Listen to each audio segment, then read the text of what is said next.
오늘 우리에게 주시는 하나님의 말씀, 마태복음 26장 28절 말씀입니다. 이것은 죄사함을 얻게 하려고 많은 사람을 위하여 흘리는 바 나의 피 곧 언약의 피니라. 아멘.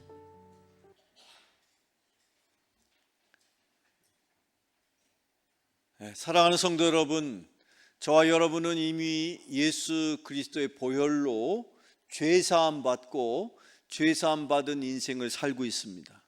오늘 말씀의 제목, 죄사함 받은 인생. 그런데 과연 죄사함 받은 이유는 무엇일까요? 여러분을 주님께서 죄를 사해 주셔서 구원해 주셨는데 구원하신 이유가 있어야 되지 않습니까? 무엇을 위해서 구원받았습니까? 주님이 왜 여러분을 구원해 주셨을까요? 이유가 있습니다. 그것은 여러분을 통해서 받으실 영광이 있기 때문입니다. 사랑하는 성도 여러분, 여러분의 인생의 목표는 무엇인지요? 여러분의 인생의 목적은 단 하나, 나를 구원하신 하나님 앞에 영광을 돌려드리는 것, 그것이 바로 저와 여러분의 인생의 분명한 목적이 되어야 할 줄로 믿습니다. 여러분, 하나님 앞에 여러분이 하나님의 영광을 드러내도록 우리가 갖고 있는 영광을 돌리는 게 아니라 하나님이 이 땅 여기저기 곳곳에 하나님이 심어 놓으신 영광을 우리가 드러내는 것이죠. 여러분의 인생에도 하나님이 영광을 주셨는데 그 영광을 드러내는 거예요. 그 영광을 드러낼 때에 나를 지신 하나님께서 기뻐하시고 그 하나님을 기쁘게 하는 인생을 하나님이 복을 주시는 것입니다. 여러분 복받는 인생 되시기를 축원합니다. 그러려면 하나님 앞에 영광을 돌리며 살아야 합니다. 왜 죄를 구원받았습니까? 왜 여러분을 하나님이 구원하셨습니까? 이유를 분명히 아셔야죠. 여러분의 인생을 통해서 하나님이 영광을 받기를 원하시는 거예요. 그래서 여러분이 구원받은 겁니다. 여러분이 복을 받으셔야 됩니다. 왜요? 무엇 때문에? 그래야 여러분의 인생을 통해서 많은 믿지 않는 사람들이 하나님에게 영광을 돌리는 거예요. 그 분명한 이유를 깨닫고 살고자 한다면 하나님이 여러분에게 복을 주십니다. 내가 왜 복을 주님 앞에 구해야 되느냐? 복을 받아서 내가 혼자 잘 먹고 잘 살 게 아니라 내 영광을 나의 영광으로 삼는 것이 아니라 나를 지으신 하나님 앞에 영광을 돌릴 때에 하나님이 하나님의 영광을 여러분의 삶 속에 허락하실 때에 우리가 형통케 되는 것입니다. 죄사함 받은 인생, 저와 여러분의 인생이라면 그 죄사함 받은 인생을 더 주님의 자녀답게 살아간다면 바라기는 저와 여러분에게 필요한 것이 있다면 무엇을 더 받아야 될까? 왜 내 인생이 아직 여전히 이런 상태에 머물러 있느냐?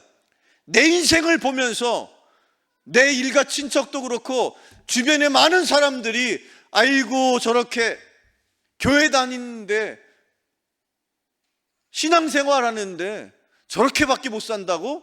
그럼 내가 굳이 저 사람보다 나는 잘 먹고 잘 사는 것 같으니 뭐 굳이 저 사람처럼 내가 교회 다니겠어?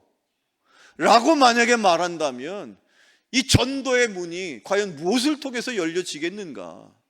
사랑하는 성도 여러분, 저와 여러분이 죄사함 받은, 즉 구원받은 백성답게 구원의 능력으로 살아갈 때에 저와 여러분의 인생을 통해서 믿지 않는 사람이기 주님께로 돌아오는 구원의 역사가 일어나게 될 것입니다.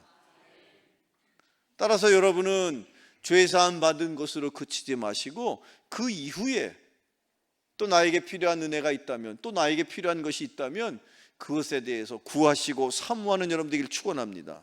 왜 주님께서 이 땅에 임하셨을 때에 공생애를 시작하는 첫 번째 일성으로 세상을 향하여 회개하라 라고 말씀하셨느냐? 그 이유가 무엇입니까? 죄사함을 받으려고. 성경을 읽어보겠습니다. 자, 먼저 여러분들이 죄사함을 받은 이후에 무엇을 받으셔야 하느냐? 무엇을 받으셔야 되겠습니까? 성령을 받으세요. 성령을 받지 않는 이상 신앙생활이 의미가 없어요. 왜 성령이 그렇게 중요할까요? 지금 이 순간에 이 예배를 누가 주관하고 있습니까? 성령님이요. 여러분의 심령에 성령님이 계시죠.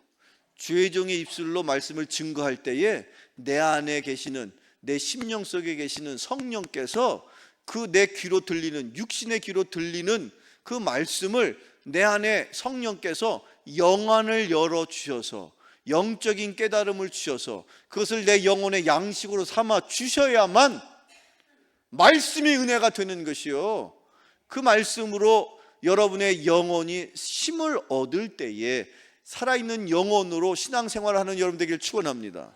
그러면요, 하루하루가 기대가 돼요. 오늘보다 내일이, 내일보다 언제든지 하나님이 주실 은혜가 기대가 되는 인생을 사셔야 됩니다. 사랑하는 성도 여러분, 그러니 여러분 먼저 무엇을 받으셔야 한다고요? 성령을 받으세요. 내가 성령 받았는지 안 받았는지 내 삶을 내가 되돌아보면 알 수 있어요. 성경을 읽어보겠습니다. 신약성경 누가복음에 이런 말씀이 있죠. 같이 읽어볼까요? 시작. 죄사함을 받게 하는 회개가 예루살렘에서 시작하여 모든 족속에게 전파될 것이 기록되었으니. 아멘. 예수님의 말씀이에요.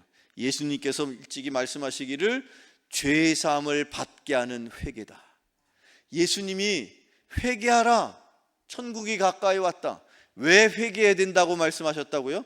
회개해야 된다고요. 여러분, 무엇을 회개? 내 죄를, 나의 죄와 허물을 주님 앞에 회개할 때에 그 회개를 통해서 우리는 무엇을 받는 거예요? 죄사함을 받는 거예요. 그리고 그 죄사함을 받은 사람에게 하나님이 무엇을 주신다? 성령님을 주신다. 이 죄사함을 선포하시는 이유는 하나님께서 구약 성경 말씀 가운데 두 가지를 인류를 향하여 주시겠다 약속하셨어요.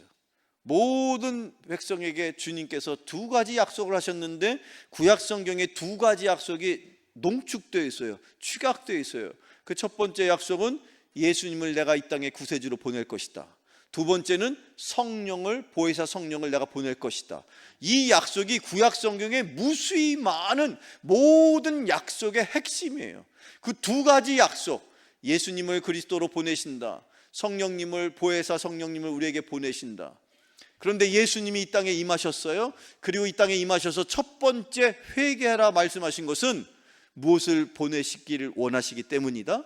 성령님을 보내시기를 원하시기 때문이다. 사랑하는 성도 여러분, 여러분의 영혼 속에 성령님이 내주하심을 믿으시기를 축원합니다.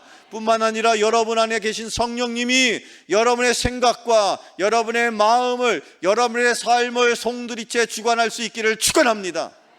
성령에 사로잡힌 바 되는 인생 사시기를 축원합니다. 성령께서 주시는 능력으로 사는 인생 되기를 축원합니다. 그러려면 성령을 받으셔야죠. 여러분은 성령의 사람입니까? 여러분 스스로 고백하십시오. 내 스스로가 고백할 수 있어야 됩니다. 내 안에 성령이 계신 것을 어떻게 알 수 있습니까? 하나님을 아버지로 고백하며 예수를 그리스도로 고백하는 모든 이들의 영혼 속에, 그들의 심령 속에 성령이 내주하고 계시는 것입니다. 그리고 성령이 내 안에 계실 뿐만 아니라 내가 성령에 사로잡힌 사람이 되어서 성령이 주시는 생각, 성령이 주시는 선한 생각, 성령이 주시는 하나님을 기쁘시게 할 수 있는 생각, 그 생각으로 살아가는 여러분 되기를 축원합니다. 여러분 혼자 잘 먹고 잘 사는 게 하나님과 무슨 상관이 있습니까? 여러분이 건강하게 오래 사는 것이 하나님에게 영광이 될 수 있다면 하나님께서 여러분을 천년만년 살게 하시겠죠. 100년, 200년, 300년 살아도 하나님 앞에 영광이 되지 않는 인생이라면 그저 하나님께서 그 인생을 무엇 때문에 책임지십니까? 내 남은 인생 성령께 사로잡혀서 내 인생을 통하여 하나님 앞에 영광을 돌리겠습니다. 그런 각오를, 다짐을 주님이 주실 때에 그 마음으로 성령께 사로잡혀 살아갈 때에 성령의 능력으로 살게 될 것입니다. 성경의 말씀 사도행전 읽어봅시다. 사도행전에 있는 말씀 시작. 베드로가 이르되 너희가 회개하여 각각 예수 그리스도의 이름으로 세례를 받고 죄사함을 받으라. 그리하면 성령의 선물을 받으리니. 아멘. 성령, 성령의 선물이라고 표현되어 있어요. 성령은 예수님의 영입니다. 더 나아가서 하나님의 영이십니다. 하나님의 영인 성령님이 저와 여러분에게 선물을 주시려고 준비하고 계신다는 거예요. 근데 그 성령의 선물을 누구에게 주십니까? 아무에게나 주십니까? 어떤 사람에게 주십니까? 죄 사함을 받는 사람, 구원받은 사람, 성령을 주님으로 내가 모신 사람. 사랑하는 성도 여러분, 여러분 성령님을 모시고 사시기를 바랍니다. 성령을 선물로, 성령의 선물을 주님이 주신다는 그 약속이 여러분의 인생에서 이루어지기를 바랍니다. 성부 하나님께서 인류를 향하신 계획과 심지어 이 자리에 앉아 계신 여러분 한 사람 한 사람을 향한 계획을 세워두셨습니다. 누가? 성부 하나님께서. 그리고 그 성부 하나님이 세워놓으신 인류를 향한 계획과 또 심지어 여러분 한 사람 한 사람을 향한 계획, 그 계획을 다 낱낱이 빠짐없이 이루어 놓으셨습니다. 누가? 예수 그리스도께서. 그래서 하나님이 세워놓으신 계획을 신약시대의 예수님께서 하나하나 성취하시면서 십자가에서 피 흘려 달려 돌아가시는 그 순간에 예수님이 뭐라고 말씀하셨느냐? 하나님이 세워놓으신 계획을 내가 다 이루었다. 그래서 성부 하나님은 인류를 향하신 계획, 구체적으로는 내 인생을 향하신 계획을 세워놓으셨고, 성자 예수님은 그 계획을 하나도 빠짐없이 성취하셨고, 그 성취된 계획을 내 삶 속에 하나하나 이루고 계시고 적용하고 계시는 분이 누구이십니까? 성령님이신 거예요. 이 원리를 기억하셔야 됩니다. 성부 하나님이 계획하시고 성자 예수님이 성취하시고 성령, 보혜사 성령님이 지금 내 삶 속에 적용하고 계신다. 그러니 여러분, 성령을 받으셔야 되는 거예요. 성령을 모시고 사셔야 되는 거예요. 성령을 환영하시고 성령님이 내 인생을 주관할 때에 하나님의 놀라운 축복의 계획이 내 삶 속에 이루어지게 될 것입니다. 그러니 여러분, 먼저 성령을 받으시기를 축원합니다. 두 번째, 또 우리는 무엇을 받아야 할까요? 권능을 받으셔야 돼요. 내 안에 성령님을 내가 모시고 살아야 하는 이유는 바로 성령님이 내 안에 임했을 때에 성령의 능력을 내가 의지할 수 있어요. 성령님이 내 안에 오셔야 내가 성령의 능력을 나의 능력으로, 성령의 권세를 나의 권세로 내가 발휘할 수가 있단 말이에요. 성경을 읽어보겠습니다. 신약성경 사도행전에 있는 말씀이에요. 시작. 오직 성령이 너희에게 임하시면 너희가 권능을 받고 예루살렘과 온 유대와 사마리아와 땅끝까지 이르러 내 증인이 되리라 하시니라. 아멘. 여러분의 인생이 세상에 나아가 살아갈 때 많은 사람 앞에 예수님을 증언하는 그런 증언자의 삶을 사시기를 바랍니다. 그래서 믿지 않는 사람들이 여러분을 칭찬하고 여러분을 부러워하고 여러분을 따라하게 되고 여러분의 삶의 모습을 하나하나 배우기를 원할 때에 그때 이루어지는 일이 전도인 것이에요. 여러분 잘 사시기를 바랍니다. 형통하시기를 바랍니다. 건강하시기를 바랍니다. 인생에서 성공자가 되시기를 바랍니다. 그러면 전도의 문이 저절로 열리는 거예요. 굳이 애쓰고 힘쓰면서 전도지 돌려고 예수 천당 불신 지옥 안 해도 그렇게 말하는 사람이 세상 많은 사람 앞에 칭찬을 받고 존귀 여김을 받고 능력 있게 살기만 한다면 믿지 않을 사람이 있어요, 없어요? 당연히 없죠.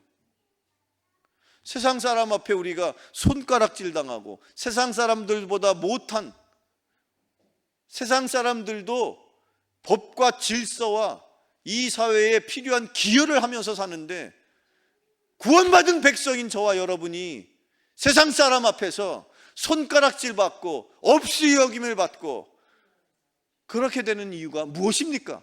누구 때문에 예수님의 얼굴에 먹칠을 하는 것입니까? 믿지 않는 사람들입니까? 믿음의 사람들입니까? 저와 여러분이 정신 차려야 할 이유가 분명하죠. 우리가 세상에 나가서 그 사람들에게 예수 믿는 사람의 본을 보인다면 당연히 그 사람들은 우리가 믿는 예수 그리스도를 그들도 믿고 싶어 할 것입니다. 바라기는 여러분, 그런 영적인 욕심을 가지세요. 나를 통해서 믿지 않는 내 일가 친척이 주님의 자녀로 구원받게 주님 나를 복 주셔야 됩니다. 주님 나를 통해서 하나님 영광을 돌릴 수 있도록 주여 나에게 영혼이 잘되게 하시고 범사가 잘되며 강건케 하여 주옵소서. 왜 여러분 주님께서 여러분의 인생을 왜 복되게 하셔야 됩니까? 이유가 무엇입니까? 여러분 왜 영적인 욕심을 내가 부려서 주님 앞에 복받게 해달라고 왜 기도해야 됩니까? 여러분의 인생을 통해서 하나님 앞에 영광을 돌리시기를 축원합니다. 그래서 우리에게 성령을 보내시고 성령과 더불어 권능을 주시는 거예요. 그 권능을 갖고 세상에 나아갈 때에 그 권능의 능력에 의지해서 내 능력이 아니라 내 가정의 능력이 아니라 성령의 능력으로 하나님의 일을 감당하게 될 것입니다. 사도행전의 또 다른 말씀을 같이 읽어볼까요? 사도행전 읽어보세요. 사도행전 4장 시작. 주 예수의 부활을 증언하니 우리가 큰 은혜를 받아 그 중에 가난한 사람이 없으니 이는 밭과 집 있는 자는 팔아 그 판 것의 값을 가져다가 사도들의 발 앞에 두매 그들이 각 사람의 필요를 따라 나누어 줌이라. 아멘.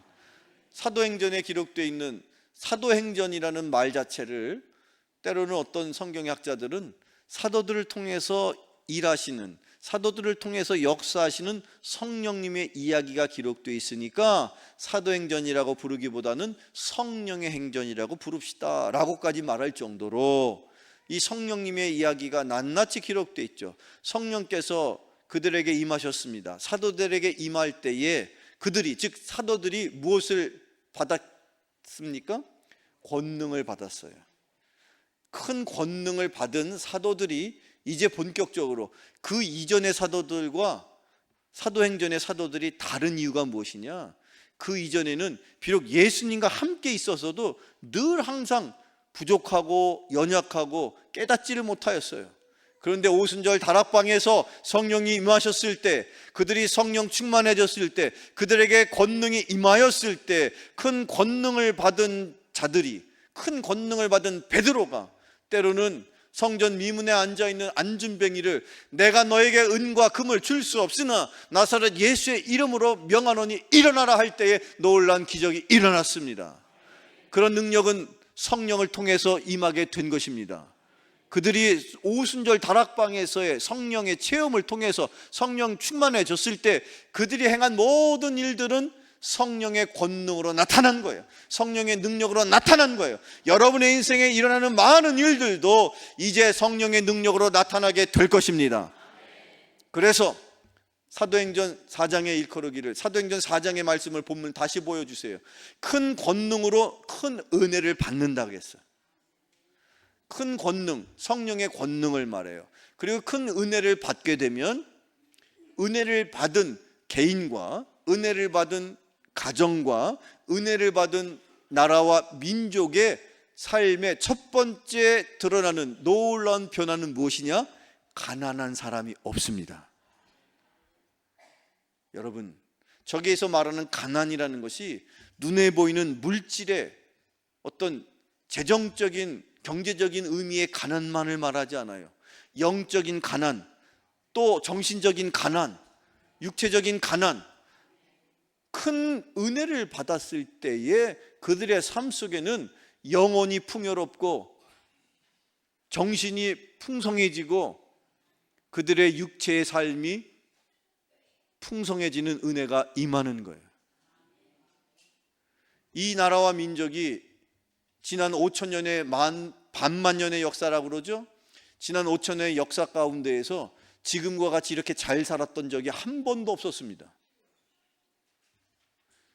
심지어 우리나라가 이렇게 세계 열강과 함께 엄청난 업적을 이루면서 살고 있는 단 한 가지의 이유가 있다면 무엇입니까?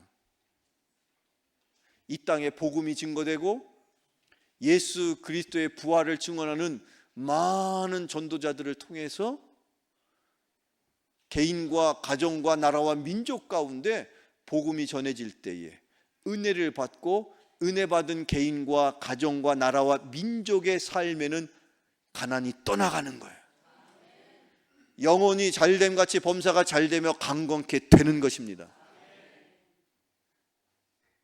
이 나라와 민족이 이렇게 부흥하고 전 세계의 열광들과 어깨를 나란히 하면서 뭐 스포츠면 스포츠, 경제면 경제, 문화면 문화, 모든 면에서 속된 표현이지만 잘 나갈 수 있는 이유를 많은 사람들이 이렇게 저렇게 얘기하죠. 그러나 여러분 명심하십시오. 이 나라와 민족이 성령에 의해서 성령 충만해진 이 나라의 선각자들이, 믿음의 선배들이 이 나라의 곳곳에서 복음을 전할 때에 그 복음을 전해 받은 이들에게 은혜가 임하고 은혜 받은 이들의 삶에는 가난이 떠나가는 거예요. 이 놀라운 영적인 원리를 기억하십시오. 여러분의 인생에 가난이 떠나가기를 축원합니다. 여러분의 삶 속에 성령이 충만하기를 축원합니다. 성령을 받으세요. 그러면 권능이 임할 것입니다. 그 권능이 임한 자의 삶 속에는 영혼도 잘되고 범사가 잘되고 가난이 떠나가는 것입니다. 이 영적인 원리를 주님이 우리에게 가르쳐 주신 거예요. 끝으로 세 번째, 또 우리는 죄사함 받은 우리는 첫째는 성령을 받으셔야 됩니다. 두 번째는요, 권능을 받으셔야 돼요. 지금까지 내 힘으로 살아온 인생, 물론 그것도 보람이 있을 수 있어요. 그러나 누구도 부인할 수 없습니다. 내가 내 힘만으로 지금까지 살지도 못하였을 뿐만 아니라 앞으로는 더더군다나 하나님이 주시는 은혜가 없어서는 살아갈 수가 없습니다. 마지막 때에는 은혜로 살 것이다 라고 성경이 가르치기 때문이죠. 근데 그 은혜가 어떻게 임하느냐? 신약성경 에베소의 말씀을 읽어보세요. 같이 읽어봅시다. 시작.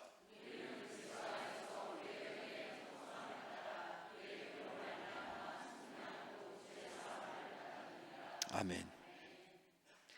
은혜는 한마디로 무엇을 은혜라고 말할까요? 은혜가 무엇입니까? 예배 시간 중에 졸고 있는 사람에게 은혜의 말은요, 예배 다 끝났어요, 축도할 거예요. 그러면 아마 번쩍 눈이 떠질 거예요. 은혜라는 것은요, 사람마다 다 달라요. 지금 콜로 감기 든 사람, 그 사람에게 은혜는 뭘까요? 건강이죠. 지금 현재 젊은이들 건강한 사람, 그분들에게 은혜는 뭘까요? 직장을 얻고 안정된 삶을 사는 거예요.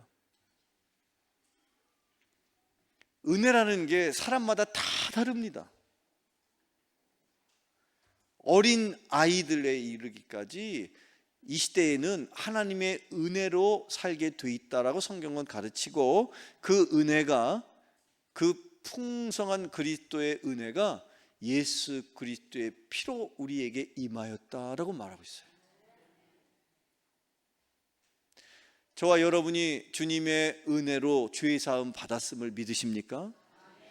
우리가 죄 용서 받기 전에 세상에 살아가는 동안에 하나님 앞에 우리가 뭘 잘했다고, 칭찬받을 무슨 일이 있다고 우리를 하나님이 당신의 백성으로 삼으시고자 핏값을 지불하셨습니까? 여러분이 예수님이 피 흘리시는 동안에 뭘 한 일이 있습니까? 아무런 우리가 행한 일이 없지만 하나님은 값없이 은혜로 우리를 죄 용서해 주시고 죄 사해 주시고 구원해 주셨습니다. 왜 주님이 저와 여러분을 구원해 주셨습니까? 구원받은 이유는 무엇인가? 이거 하나 기억하십시오. 그것은 다름 아니라 우리가 구원받고 죄 사함 받고 하나님의 자녀가 되어야만 우리는 하나님 앞에 영광을 돌릴 수가 있는 거예요. 이 세상 가운데 하나님이 여기저기에 하나님의 영광을 심어 놓으셨습니다. 근데 그 하나님의 영광이 드러나려면 그 영광이 여러분의 인생에도 있습니다. 여러분의 가정에도 있습니다. 여러분의 자녀에게도 있습니다. 심지어 우리가 섬기는 교회도 하나님의 영광이 가득 임하고 있습니다. 그런데 그것이 드러나려면 어떻게 해야 될까요? 오늘 제가 준비한 마지막 말씀을 같이 읽어봅시다. 고린도후서 6장에 있는 말씀 같이 읽어봐요. 시작. 하나님의 은혜를 헛되이 받지 말라. 일시되 내가 은혜 베풀 때에 너에게 듣고 구원의 날에 너를 도왔다 하셨으니 보라 지금은 은혜 받을 만한 때요 보라 지금은 구원의 날이로다. 아멘. 구원받은 사람, 그 사람은 주님의 은혜로 살게 되어 있습니다. 여러분, 돈을 구하십니까? 건강을 구하십니까? 명예를 구하십니까? 권력을 구하십니까? 그보다 먼저 여러분 구해야 할 것이 있다면 은혜를 구하셔야 됩니다. 그 은혜가 임하여야 돈도 나에게 유익한 것이고 그 은혜가 있을 때에 건강도 나에게 유익한 것이고 은혜가 있으면 심지어 내가 빈궁하고 내가 건강치 못해도 내가 비록 가진 작은 것, 내 비록 연약한 육신, 그것으로도 하나님 앞에 영광을 돌리게 될 것입니다. 따라서 여러분 하나님 앞에 은혜를 구하세요. 그 은혜가 먼저인 것입니다. 오늘 주신 귀한 말씀, 죄 사함 받은 인생으로 성령을 받으시고 권능을 받으시고 은혜를 받으셔서 그 은혜 받은 자답게 세상에서 하나님을 영화롭게 하는 복된 자녀들 다 되시기를 주님의 이름으로 축원합니다. 기도하겠습니다. 하나님 아버지, 저에게 성령을 충만하게 부어주셔서 죄사함 받은 자의 삶을 살아갈 수 있도록 인도하여 주시옵소서. 또한 성령의 권능과 은혜를 받아 주님께 더욱 가까이 나아가는 삶을 살아가게 하여 주시옵소서. 예수 그리스도의 이름으로 기도하옵나이다. 아멘.